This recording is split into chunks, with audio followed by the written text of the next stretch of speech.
everybody. I'm Tom Vassell. I'm Camilla. I'm Chris Yee. I'm Z Garcia.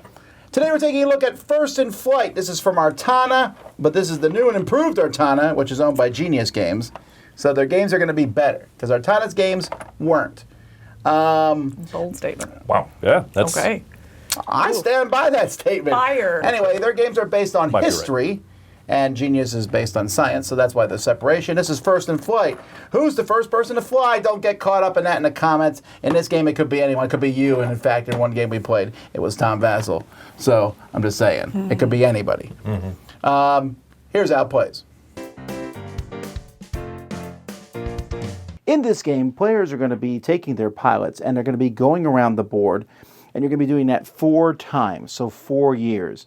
And at the end of 4 years, or when someone gets a flight that has reached 40 or greater, then whoever has done the best flight is the winner. So over the course of the game, players are going to be building up a deck. And on a player's turn, the person who's in last goes, and they can go as far as they want and take whatever action. And this person goes, then this person goes, this person goes, they get to go again, then the blue person goes.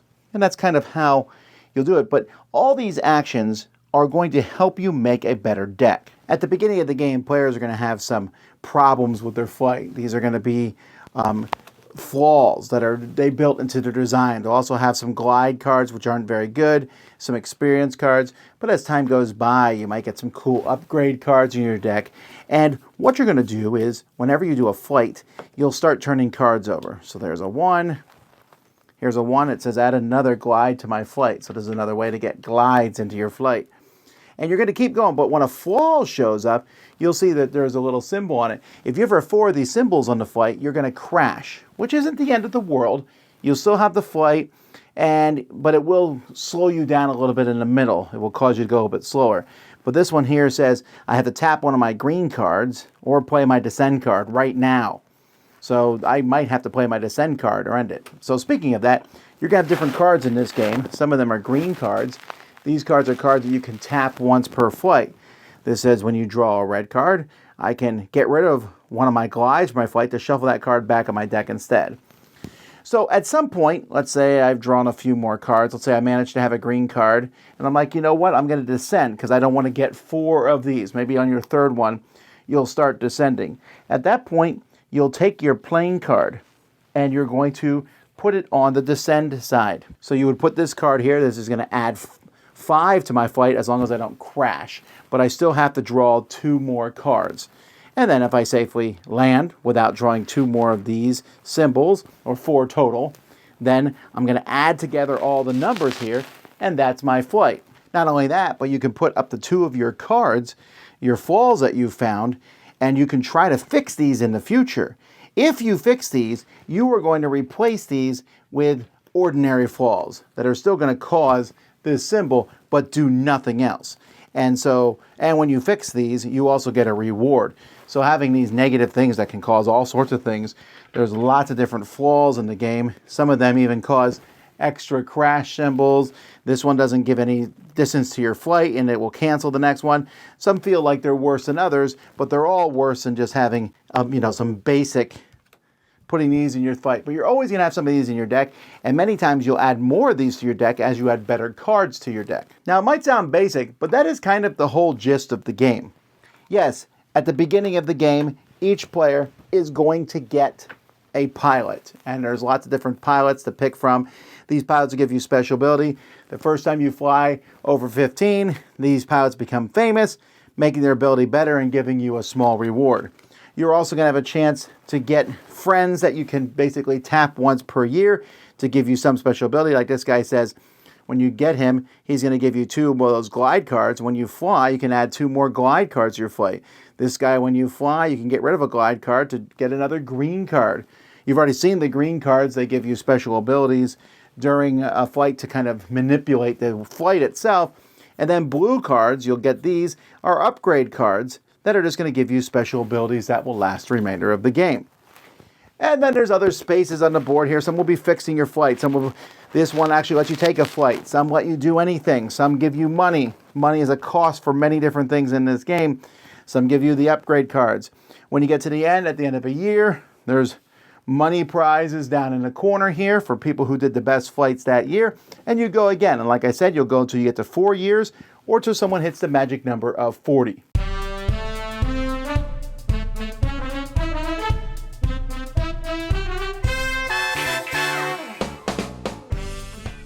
The components for this game are pretty nice. I really like the cards. I like the art. I like the pieces, although since this is a Kickstarter version, I got like 3 versions of the airplanes. Yeah, but even the basic planes and little people, busts, whatever, they're good. They're well done. And I like that the cards, this is one of those things you don't think about, but it's a nice touch. They're using the different sizes of the cards in a functional way, like the Descend card is too wide. It's wider than the other one, so you won't shuffle it by mistake into your deck. Which I've tried almost every time. Every time you do, I pick right? it, I'm like, but ooh, I'm glad that it's like, oh, this one looks different on the back and it's bigger. I should separate that. Yeah. I like that kind of thing. It's a smart call. I want to say, I think the components are really well done from a usability standpoint. And I think even the basic ones in here are wooden, and they're screen printed. Is there a non-screen printed version of No, them? there's an alternate airplane, and then there's the plastic ones. So then just the basic ones in here, the screen printed wooden, I would be very happy with those. So yes, we played with updated Kickstarter. They almost kind of look like little clay planes and things like that. I know they're not. They're probably resin or something, but like they're really nice. I would be very happy with that level of components. That being said, there's a difficulty here, and it's just an innate part of the game. Because the game is a deck builder of sorts, you have your own little deck of cards. Mm-hmm. A lot of the cards need to be face down. Actually, only 2 piles need to be face down, the extra flight and the extra problems.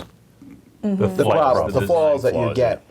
But because of that, it's kind of, the table's a little messy with that, and so they have these inserts in here which have very poorly stickers that came with it. When I was confused, I think you were there when I was trying to do it. I laughed a lot. I could not figure out because the rule book was showing one picture and the sticker sheet was showing another. Oh, got it. It was a pain in the neck. Also, the one insert is they stuff falls when you put them up, but I don't love that. I love but that. the one insert, you only need one of the inserts. The other insert is for the yellow, blue, and green cards, which you just put out near the board. You don't leave them in that insert. The other problem with it, these are all very minor things, but the yellow, blue, and green cards, I wish there was a few more of each. Especially, I could see that. Especially the yellow and blues. The greens are fine because they're the same ones over and over again. And there's a lot of the similar ones in there. But yellow, you can go through all of them, and I wish there was just a few more. Oh, interesting. Okay. I agree with that. I would like for there to be more of the characters, more of the, just a little more, so that you're not seeing everything every game, I guess, is what it is. You do if you play with, especially with 4 people. You kind of like see it all. I guess I didn't really mind that because you kind of learn them and know when it's worth top decking and things like that. And so it kind of goes. But I think I tend to play with a more lean deck strategy anyway, and so just knowing everything on the board. Yeah, but they're not really deck building. They're like the yellow friends are like things that they're giving you an addition. I don't want to top deck that. Yeah, but I mean, if you know that if you're down to a couple left, I could see myself. Insanity. I would definitely do it if there was a couple left there, and it's like, oh, and I know that one's not out there. I would take a chance and top deck it. That being said, I also would not be opposed to more. Right. It's one of those. Sure. I think I'm very neutral on it. I agree. I think my biggest kerfuffle with the game is that the rules and iconography mix is like mostly good. Mm-hmm. It's mostly quite good. But it's odd that on the board there's the upgrade action, for example. There's something that we messed up a few times. When you upgrade, you have to pay at least 2 coins or at least 2 time. And I wish that was spelled out a little bit more instead of just like engine upgrade.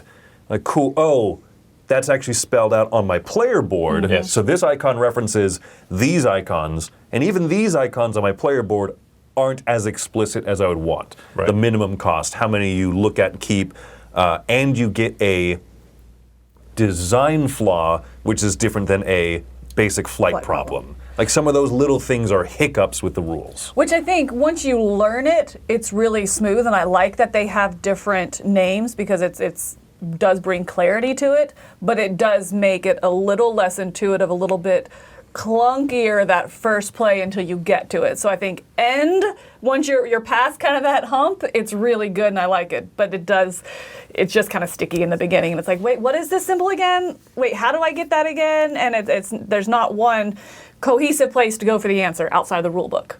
And there's a lot of little symbols everywhere, too. It's Yeah. like, you can repair 2 things. Don't forget the one on the right, plus 1 coin. You have your person who can become famous. When you flip over, don't forget, there's a thing you get on the top corner. Don't forget that. You know, it's like you said, there's a lot of little icons in various places that you need to go, oh, I forgot to do the thing. Oh, I forgot I got to remove the problems, put them in my barn, whatever. Oh, wait, what's this symbol? Oh, yeah, we were all supposed to draw that when that happened. Yeah. Okay, everyone do it real quick, you know, like, but that being said, so a counterpoint to that, yes, it does make it all these little icons you have to check, but that also feeds into this constant, almost little endorphin, this reward system, you know, because there are all these little systems and symbols, and it is little boons that you get. And so you repair something, you're not just leaning out your deck and getting a lesser problem, you're also getting a boon of some sort. You're also playing out your flight, and there's a little symbol there. There's another boon. So yes, it makes it, I have to check all these little different places, but it's so fulfilling. I love that it sprinkles those throughout the gameplay. The game is split and it has 2 major mechanisms. One is the commonly called ratchet system. Yeah, everybody calls it that, okay? Everybody... Where you can go one-way street ratchet style. where you can go as far as you want, but you can't go backwards. And then the flight itself. And they're both... Push your luck, basically, Yeah, right? it's push your luck. So the ratchet system in this game is, I think, the tightest I've ever seen it in any game. Well, it does one thing that I don't think I've seen in any other, and that's sprinkled throughout the actions are time symbols. And many of the things let you, or sometimes you're forced to, spend time, i.e. move forward wastefully, but not to the worker placement spots, to these sort of secondary time symbols. And you don't take up space, and I love the fact that you could take an action, and if it gives you the choice, instead of spending money, you can spend time, and you will clear that space for somebody behind you, while sort of like removing yourself from the main line. I think it's very clever. This sort of, again, I've never seen it in any game where you take an action and then the thing you pay for is more forward movement. I haven't seen that before. I really like that. Yeah, but it feeds into that tightness you're talking about, Tom, where I have a yellow ability card that's really juicy, but I got to skip forward 2 times. I don't know if I want to give that up. Right. It's very tight. The actions are simple. The actions are all quick. But man, you really feel it every time you jump over even 1 space. You're like, oh. Yeah, in a lot of games you'll jump pretty far ahead. In this one, you almost never do that. Right. But I love that the option is still there because it's tight. And yes, I want to fly. I can go. I can't go there. He's there. Is it worth going that far? So it's very tight, as in it's a very small ratchet circle. But there are multiple opportunities for you to take it. And so I think it's that personal tension and decision that you're making on your turn that I think is really good. And the flight itself is a big push your luck type thing, and I think it's going to be the most divisive thing in the game. Right.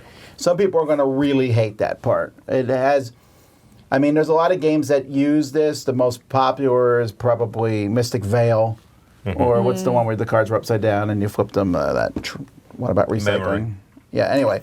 Living Forest. Yeah, these games where you put things out and you got to stop before you bust. That's fun, although it can be really frustrating if you draw like three at the beginning and you're like, well, what can I do? And this is you can have a couple really bad first flights. Yeah. And the game is a little punishing on that regard because losing time when you crash in your flight, you got to lay down and you lose some time. And I don't know that I love that you can have a really bad first flight because there's not a lot of ways to mitigate it at the beginning. Right. Yes. I think if you were looking at this game and you're thinking, oh, it looks very strategic, and it is. I think there's some nice, amount of tactics to employ and things to do. But if you are allergic to luck, you're gonna hate one of the 2 central mechanisms in this game. You will hate that. You can definitely get hosed. And you could even make the argument that at the end of the game it comes down to luck.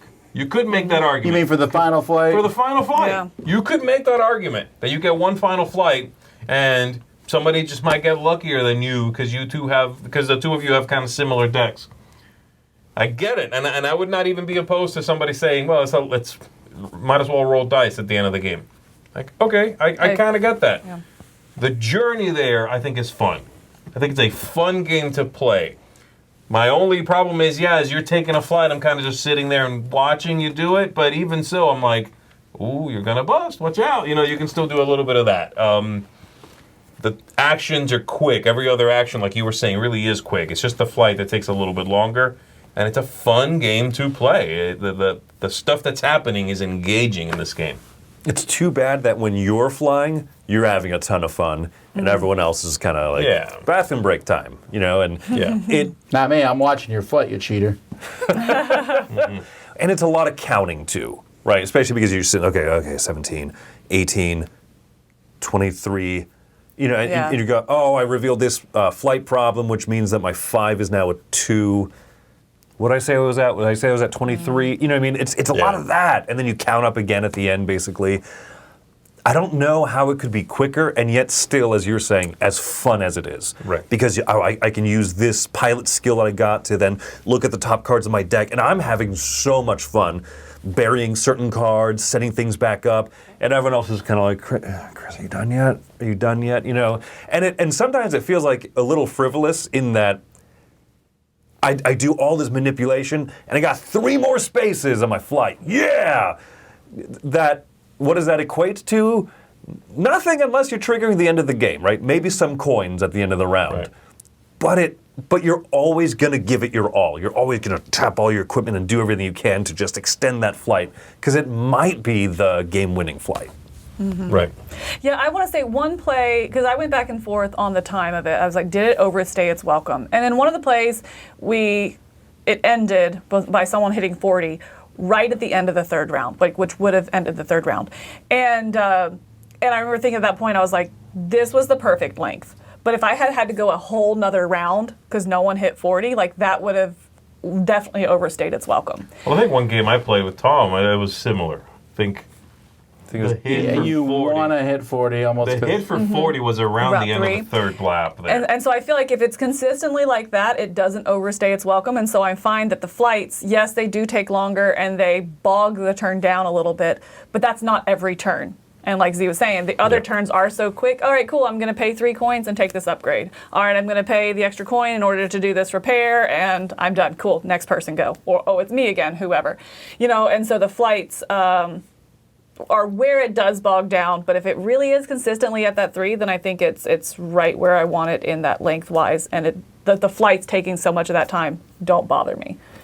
I really waffled on my rating for this because these are 2 of my favorite mechanisms. Mm-hmm. I love the ratchet and I love push your luck. They're both really fun, and I really love the historical theme. I like the way the game looks. So fun. So I'm giving it a 7, which is actually pretty low comparative to what it should be in a sense, but as much as I like it, there's a lot of fun things. I leave it feeling a little more unfulfilled than I feel like I should. Okay. The spaces, the ratchet system is my least favorite part of the game. That's one of my favorite things because I feel like you kind of look and you have 1 or 2 options. Because you really can't afford to give up spaces, and many times there's a space you want to go to and there's other people on that space. And it's not like you can suddenly then wait for them to get off. No, you have to go ahead of them.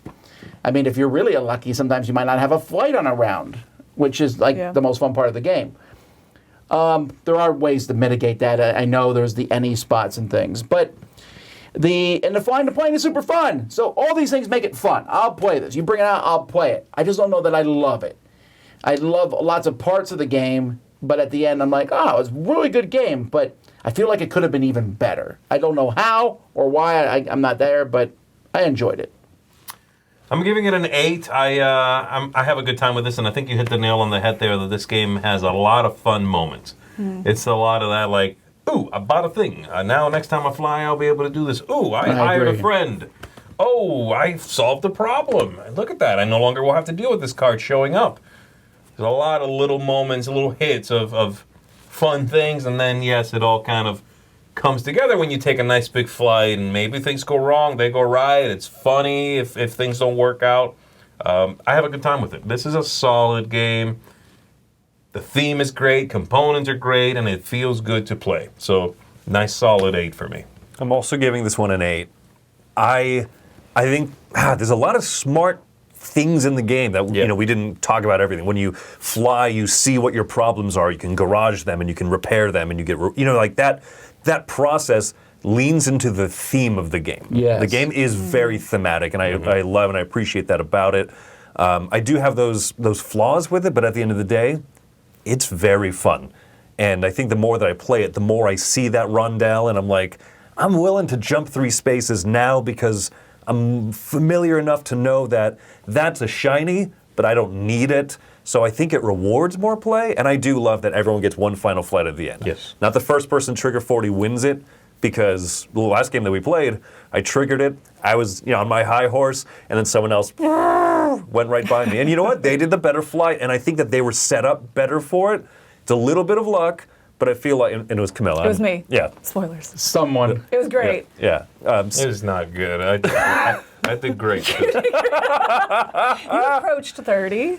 Right, but the way that you set up your engine of all this mitigation, yeah, I flew past it first, but then the way that you were beefed up to be able to, go fly past the end of the track, that was well earned. It wasn't down to luck, I think. Yeah, and I want to say on that to me, that level of that last flight really kind of what sells the game. I think that last point, it's this like pinnacle of the game, and you're all playing that last flight, and it's so tense, and I absolutely love it because in that gameplay specifically, I think I'd flown the least. So a lot of flights where spots were taken, so I didn't get to take them as much, which meant I was just upgrading my deck and honing in on it and thinning it and that kind of stuff. So when I had that last flight, I flew past everybody. So that was a Chris moment. Apologize. And so I really I absolutely enjoyed this game, and that the ending to me just absolutely sings. I also waffled on my score between 8.5 and 9, and I'm going to go 9. I think this is it's an excellent game. Yeah. I know we disagree. I love the insert. I love that the cards are also, they're organized. You take it out, you put it on the table, and it's not a flat insert. It has this little groove, so if you need to pick the deck up, you just hit it and it pops up, so there's no cards laying flat. I think it's very smartly designed. I think the components feed into the theme. The mechanisms feed into the theme. I love push your luck with mitigation, and there's so much of that where you're deck building, you're honing your deck, you really feel like you're investing yourself in this one last flight. And it takes, an hour to get there, but it's so sweet when you get there, probably closer to an hour and a half. It's so sweet, and I absolutely adore this game. Well, there you go, folks. That's First in Flight. I'm Tom. This way. I'm Camilla. I'm Chris. Dramatic pause. I'm bad at this game. We'll see you next time.